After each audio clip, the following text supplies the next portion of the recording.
Hi, this is Hawala Abubakar, and you're welcome to another session of Management Insights. We're keeping it short and simple. So, as I told you that we're going to be having panel sessions, as I promised, and today we have our first panel session, and we have a very special guest by the name of Abubakar Abdullahi. Mr. Abubakar Abdullahi, you're welcome to Management Insights. Thank you very much. It's a pleasure to be here. Yeah, so Mr. Abubakar, actually, he's a close confidant, he's a friend, and of course, he's a colleague. We've worked together for years, but I think he should introduce himself. So please go ahead and introduce yourself to the audience. Okay, so my name is Abubakar Abdullahi. I am a struggling entrepreneur at heart and a management consultant by profession. Exactly. I started businesses that have failed, and I've started businesses that are still working. I guess that just makes me a regular entrepreneur. Exactly. And I guess if we're in agreement that through your experience as an entrepreneur, but then also working in the financial industry and then working as a consultant, you've been able to gather so much expertise across the board in various industries, and that's what we want to learn from you today. I'd like to think so. Yes. My experience spans construction, financial services, real estate, consulting, development. I'd like to say that I've touched a bit here and there, and so hopefully that's important for something. Yeah, and I think the audience will agree that that spans across a lot of industries, and that gives a lot of wealth of knowledge across the board. So today we're going to be discussing on issues that border around strategy formulation, strategy execution, and the marketing environment generally when it comes to the Nigerian environment. And of course, I've been going through topics like strategic management in terms of how you execute these strategies and how it's aligned towards the main objective of an organization. But then also looking at the marketing environment and understanding the peculiarities and the volatility of the Nigerian marketing environment. We just want to understand how does one like yourself, an expert in your field, how are you able to kind of maneuver your way through all these issues. So we're just going to go through step by step in line with that, in line with your history and your experiences, and understand that. Interesting. I'm looking forward to it. Can you just give us a little bit about your educational background in terms of, what your journey through your education, and enlighten us on how that has kind of molded you towards being able to strategize through these industries that you have looked at? Well, education is something I'm really interested in. So my story is a bit funny. Yeah. I studied civil engineering in the university. Then after just a couple of years working in construction, I went to work at a bank. And I did that for a few years, 5 years to be precise, got tired, and then I left and started companies. So I started the front office, NG, my first company, and I'm sure we'll talk about it a bit more. Yeah, exactly. But then, of course, I also became a project management professional, PMP certified, as they say. Beautiful. Pursued also management development. I have a specialization in strategic leadership and management from the University of Illinois at Urbana-Champaign. I have another specialization in entrepreneurship from the University of Maryland at College Park. Interesting. And those have shaped me in addition to other courses that I've taken also. So I'm a huge believer in lifelong learning, and I think that's what has shaped me. Yeah, I think as you said, when you talk about lifelong learning, is that through your journey, in whatever journey you are, your career path, it's always a struggle, but at the same time you're learning as you go across each journey. But with that, let's go into you talked about Project Management Institute, and I want to understand how, as a project manager, but then also specialize in that area in the institute, how has it shaped your perception in terms of again the Nigerian environment, but how industries or organizations go about in actually planning or strategizing towards achieving the goals. And I know you know the peculiarity of Nigeria, whereby we have the start a program and maybe never finishing it. So what do you think we can do, or what necessary measures can be taken to kind of mitigate issues like that? Well, so project management teaches you structure and organization generally. And so when most people think about project management, they think of it within that framework, within the whole idea of what a project is. Exactly. But it has evolved from when we started, or when I became certified over a decade ago, to become more involved with strategy. And also the realization of the planned benefits of organizations. So we're talking about not just simple projects, but how they relate to the overall organizational strategy and what that organization is trying to achieve as a whole. So when we talk about Nigeria, our peculiarities are really mostly a failure of project management across different levels. So from the simple level of organizing activities to organizing projects and tailoring those projects to the objectives that they are meant to achieve in particular. And that's why all these failures to complete the projects or to transition them successfully, because not all projects usually end with full completion. Some are transitioned into something else, because maybe technology has overtaken what was done before, or maybe the need has transformed and things like that. So but the important thing is ensuring that initiatives that are started are transitioned fully. I think that's the failure in this country, and that's why so many things aren't working. So it's beautiful how you went into making sure that projects, or should I say strategies, are aligned at all levels, because this is part of what one of my presentations that I did on strategic management, or concept of strategy, whereby we talked about the various levels of strategy in terms of from the corporate level down to the operational level, and whereby, as you said, in typical Nigerian organizations, but of course not all, but where failure it does occur is because there's that disconnect or alignment between from the top level down to the operational level. So it makes perfect sense in terms of that. So with that, I just want to also go into the area of sustainable development. You talked about sustainable development. It's actually a very interesting area, because it's something that is coming up.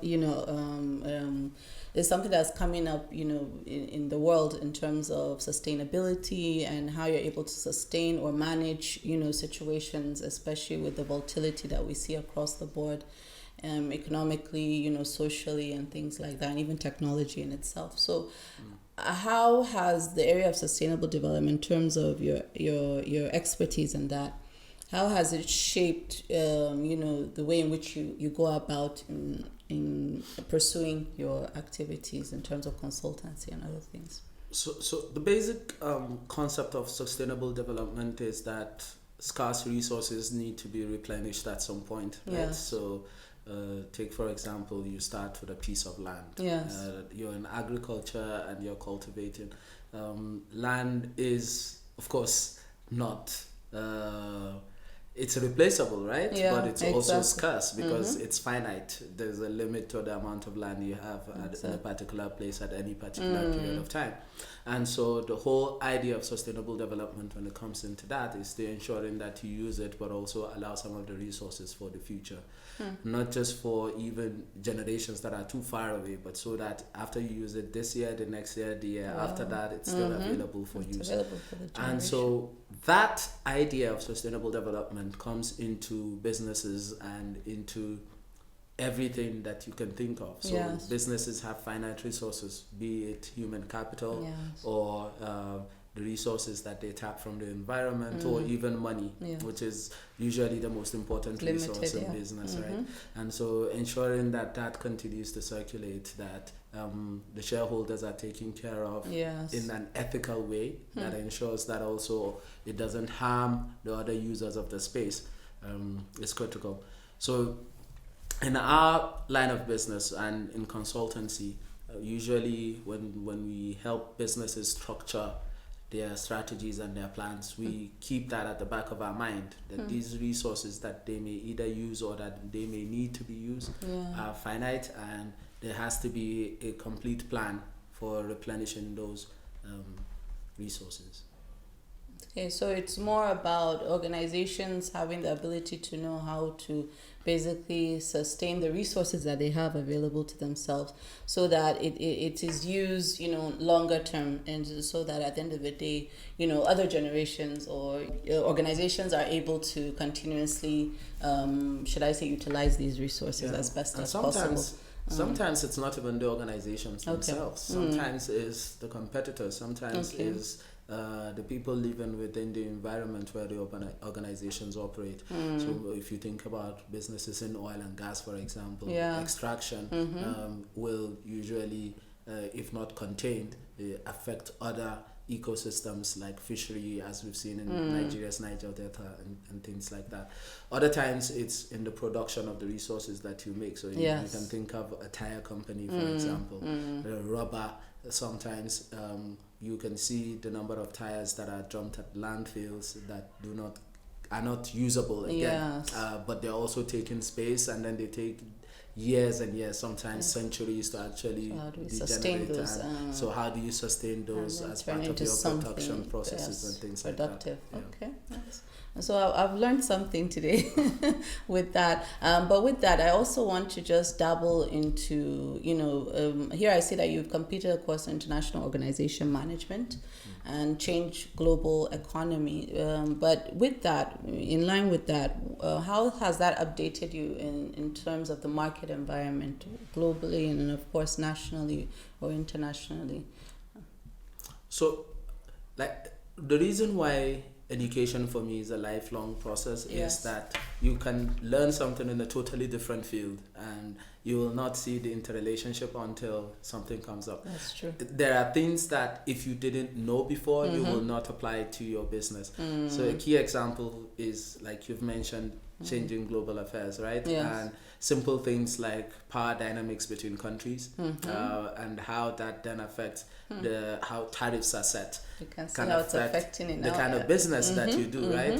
And so just that knowledge of what are the issues around global economies, or what are the issues around international organizations, like cross-border relationships between this country and that country.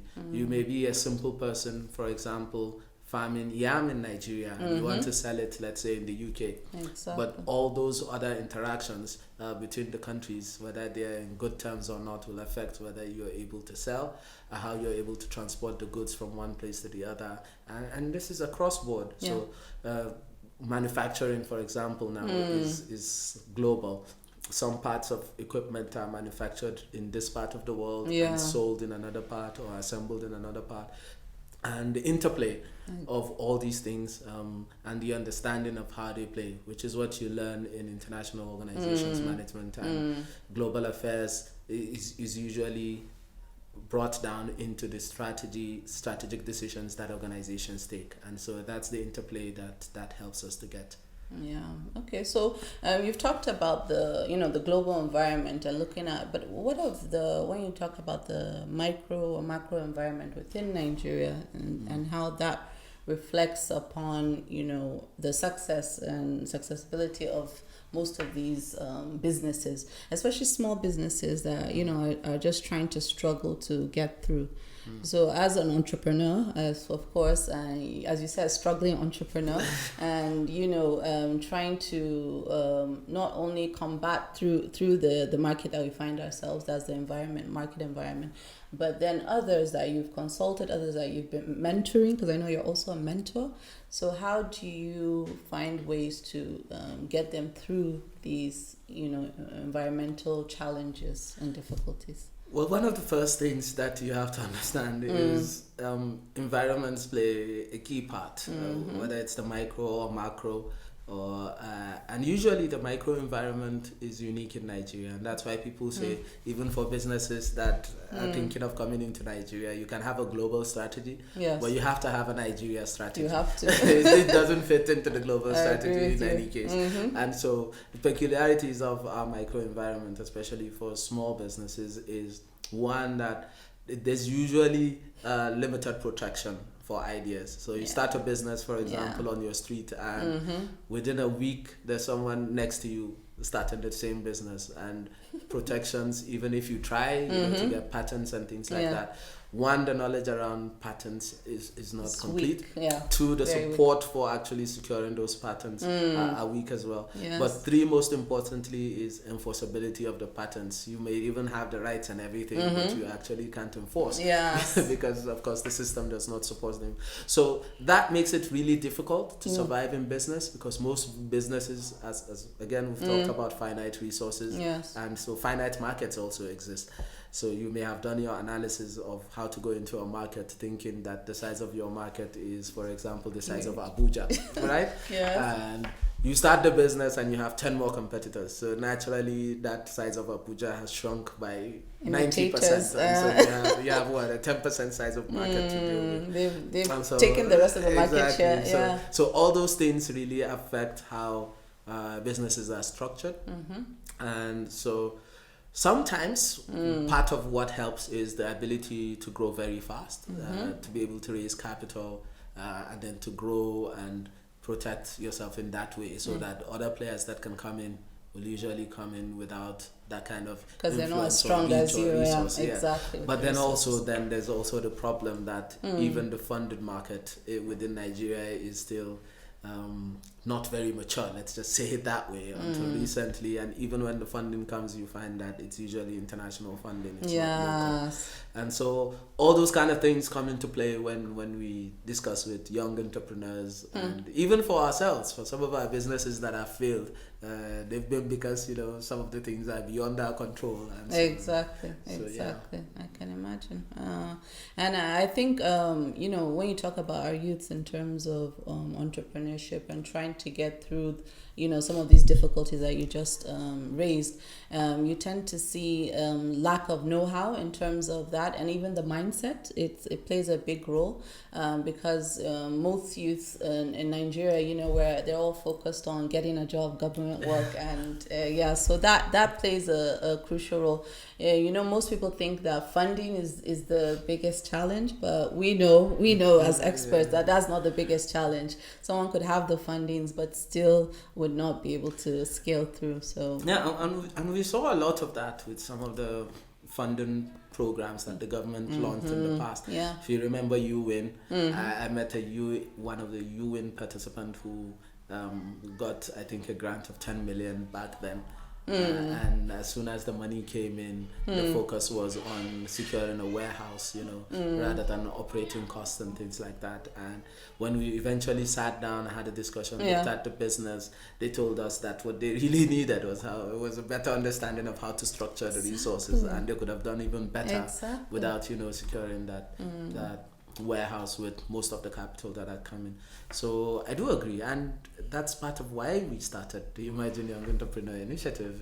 Yes, exactly. So it's beautiful you came into that, because that was the next topic of discussion. Emerging Young Entrepreneur. So Emerging Young Entrepreneur really is where myself and Abubakar Abdullahi, we align, because we're actually co-founders of Emerging Young Entrepreneur. So let him give you insight into what Emerging Young Entrepreneur is. So it's a non-profit that, again, we started together. I still remember, I think recently I saw the LinkedIn message that triggered that conversation. That's true. And so we started that, of course, based on the realization that lots of graduates finish school without an idea of how to start businesses, and only end up starting businesses as a fall back. Exactly. We've tried to get jobs and we haven't, so what's the alternative we could do? And we thought we could change that. Yes. And in deciding that, we also thought that what's the best place to start than in the industry that employs the highest amount of labor in Africa, right? So we thought about agriculture. Exactly. And then we thought about how there were so many gaps and inefficiencies in the way agriculture was done. And so that's how we started. And our goal was to inspire a generational shift in African agribusiness. And we knew that how to do that was by improving access to, of course, knowledge, but mentoring, prototyping support, of course, funding at some point, training, and things like that. Exactly. So with that, from your experience with Emerging Young Entrepreneur and as an executive, the executive of Emerging Young Entrepreneur, how are you able to, ravel through in terms of the strategies put in place and the plans put in place? How do you think that was able to help us as, as a team towards trying to, achieve our goals? So the thing I love about strategy is the identification of what you won't do, right? And I remember in the beginning when we started the conversation, we talked about what's the best way to actually, we had decided that we were going to work with the school undergrads, first and foremost. We had also decided that we were going to work in agriculture, the agribusiness space. One of the things that we knew we couldn't do was to go after each undergrad on our own, because then that would have to mean doing so much work. And so one of the strategies we decided to do was to bring together heads of entrepreneurship development centers of universities together, because that then gives us access to the graduates with little effort, with little resources. And so I think one of the best strategies that helped us in that case was deciding that strategic partnerships were more important than going at it alone. Exactly. And I think that really worked in not just the spread that we were able to get, we were able to cover the whole country, right? Yes, and pick universities from each geopolitical zone just by that strategy alone. 12, yes. So the importance of strategy for us in that instance was in identifying that strategic partnerships were better than going alone. A second strategy that we used that I think also helped was in allowing an open field, not focusing on, say, a particular department within the university, but saying that the program was going to pick 100 ideas across all departments. And so that allowed people who might have been medical doctors or who may have been studying music but have this idea they've always thought about, to be able to bring the ideas. And I think in that way we're able to take a lot of good quality ideas. And so I think in those two ways, strategic decisions we made were helpful. I totally agree with you. And just in line with what you say, you're talking about the medical doctor. I can remember a conference that we put together, and there was a medical doctor that came. There was, a former medical doctor that actually left the profession to be, an agribusiness. So it works that way. But with that, I think we've been talking about, how things perfectly work. But what are the challenges? Now, talking about the challenges again, because we focusing on emerging young entrepreneur, basically, we know we had challenges, especially during the COVID era. So can you just give us a little bit about how that affected the emerging young entrepreneur generally, and then what people can learn from some of these issues? So again, this is why when we talk about environments, you remember we were talking about micro and macro environments just now, and how something that started all the way, some say in China, some say somewhere else, but how that truncated so many businesses and initiatives. For us, one of the first things that happened was with the lockdown, and the delay in education, the movement of the students out of campuses and things like that, and so the program then stagnated. At that point, of course, the world had not moved into remote work as much as now, and so that allowed us a few learning points, but some of them also came at a bit too late. But another important thing was access to funding, and I think COVID did that to a lot of businesses. A lot. Because of the losses that businesses made, some funders, could not fund initiatives. We had secured funding support from internationally, but and then one of our partner organizations lost funding as well, and so that obviously affected our ability to go on with the program in the way that it was originally structured. Again, besides those Nigeria's peculiarities as well, in the fact that people were then away from what they could access, and the school itself became shut down even after COVID. The strikes that came on in some locations also destabilized. So some students really weren't able to complete it within the time frame in which they were undergrads. And so all sorts of those challenges, and that's why when we talk about business and strategy, you know that you can do all your planning, and sometimes for no fault of your own, your strategy will not work. From your experience or what I've seen, if I'm correct, you've conducted organizational assessments basically and developing change management strategies, specifically in organization like NITDA. So what experience or what did you learn from basically your experience there in NITDA? What were you able to learn in terms of? So with organizational change, one of the biggest issues is that human beings naturally do not like change. And typical. So there's so many tests that have proven that even the road, for example, most people take the same road they take from home to work every day. They take the same road, and mostly on their way back they stop at a departmental store, a pharmacy, or whatever that's on the right hand side of their drive back home. And so those are just the acts of human beings that tailor them towards maintaining that routine and things like that. So in organizations, because sometimes structures, relationships, both internal and external, have become so entrenched, the biggest challenge with organizational change is actually accepting that change and going on with it. In my own experience, working specifically since you've mentioned it, I think one of the things that was critical was senior leadership and the commitment of senior leadership, especially at the highest level, to implementing that organizational change and the transformation. Another thing is in the quick realization as we went through it, that certain things can be slow and certain things can be quick wins, and just deciding on the type of change management delivery option to go with can define success or failure. But I think in all, the most important thing is maintaining that commitment and communication. So commitment from the people implementing the change will usually depend on consistent communication. This is where we are, this is what we're doing, this is where we're going, constantly reminding people and taking consistent them along. Feedback and communication. And also giving them responsibilities within this change initiatives. And so that helps a lot in organizations.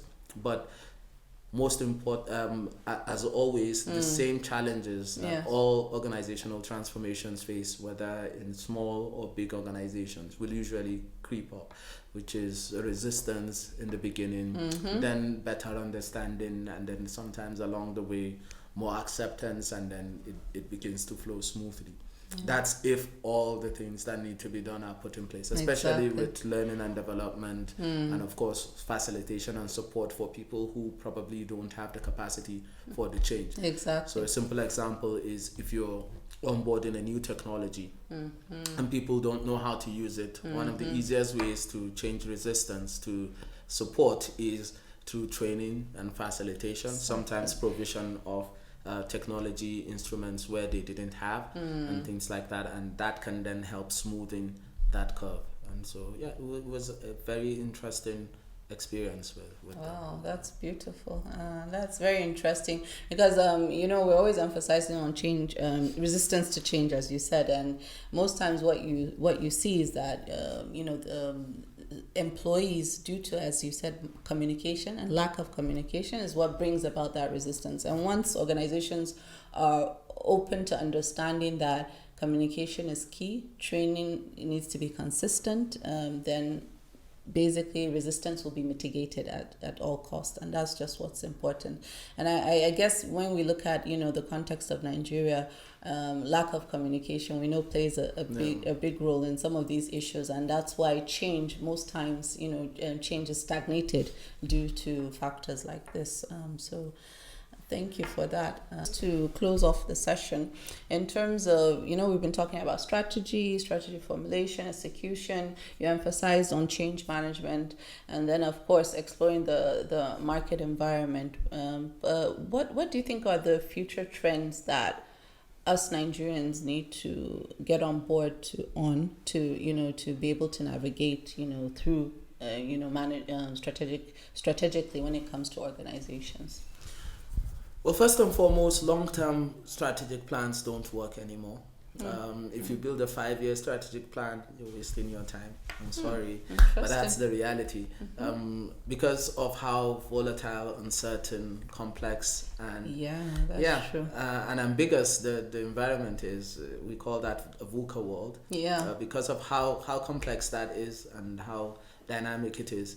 Most strategic plans will either overlap within 6 months to a year. Okay, so sorry to cut you off. So just for our audience to understand, what's VUCA? You can explain. So VUCA is a short acronym for volatile, uncertain, complex, and ambiguous. It's the nature of the world right now that we live in. It is volatile because things ignite easily and can change. It is uncertain because, as we saw with COVID, of course, things can change in a very short period of time. It is complex because what happens in one environment can affect what happens in another environment. Ignite another environment. Exactly. and of course, it is ambiguous because, again, we just do not know. Exactly. So all these things combined together is what management people have termed VUCA. And it's an understanding of the world as it is, and this reality, especially with artificial intelligence, augmented reality, and the likes coming into play as well. You can see what ChatGPT is doing to education, what it's doing to, for example, interactions within people. You can see what things like what do you call it? Google Bard, and of course Midjourney and other things are doing to the creative industry, and how people create artifacts and articles in a very short period of time, and people are thinking about. So globally, the interplay also of remote work, for example, and the ways people work is going to make competition even more dynamic. So you start a business, you're thinking you've done everything about a Nigerian competitor, but your next competitor might be seated somewhere in Taiwan or in China or in Niger. And they're sitting down within their offices. They have relationships with distribution companies that can get into your market. They have probably just a couple of people within your market who have sales skills, and they become your competitors. So you're trying to control for people that you can see, but someone else is competing with you. And it's the same thing for everything, from even hiring, and we can see how remote work is helping lots of Nigerians, for example, enter the global workforce. But that also means that we're open to competition from others. So there are businesses in Nigeria right now that are leveraging knowledge and technology from outside. So it's going to affect everything from hiring, of course, to transitioning to the use of resources, to even simple things like where you rent your offices, because office businesses aren't as successful as they were before because people work from home and do all sorts of things. So my first key takeaway will be that just ditch the 5-year plan. At the maximum, when I sit down with organizations and we do strategy, we do 3-year plans, and we tell them that we review those 3-year plans every 6 months. Beautiful. And most of them, either you find that all the elements are gone within 6 to 12 months or 18 months at the most, Yes. and you're doing something else that's overlapping. So that's the first thing. The second thing is the importance of continuous education, because like I said, part of the reason why we're able to do some of the things we can do is because we've leveraged knowledge from different fields that are interrelatable and transferable. Exactly. So as Nigerians interested in strategy, we must continue to develop different skill sets and grow in project management. We call them power skills, right? So collaborative problem solving, where you can be able to solve something by sitting here with someone else and learning from them and solving it together.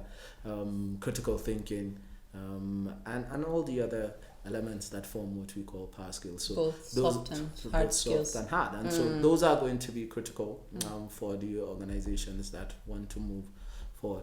But finally, I think it's also the acceptance that at different intervals we're going to fall into traps where no matter how prepared you are, no matter how strategic you are, things are going to come into the world and they're going to punch you down. Yeah, nothing's perfect, for sure. And the most important thing is having the stamina and the wherewithal and the resilience to actually pick up and continue. And so having some kind of backup, even if it's not going to be the right level of backup, but having some kind of backup through strategic risk identification, management. So mitigate the risk. You can be able to survive, but those things are going to come, and no matter how prepared you are, some of those things are going to must they must affect you one way or the other. Wow.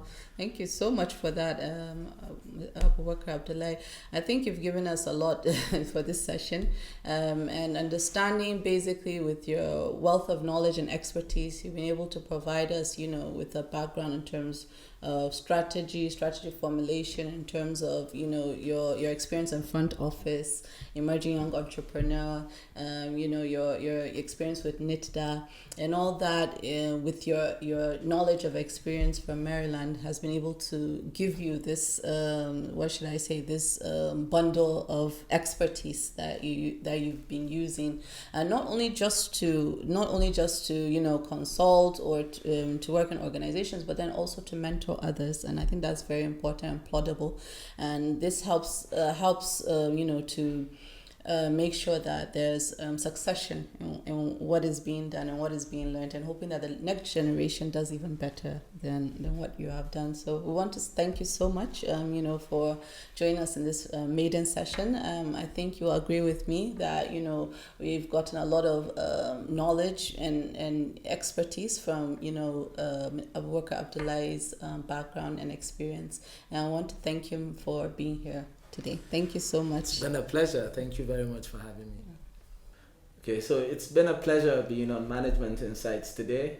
Please subscribe to the YouTube channel and look for them everywhere on social media. I wish I had access to resources like this when I started. Maybe some of the problems we faced would not have been, or we may have navigated through them a bit better. So please subscribe, and many more will come. Thank you. All right.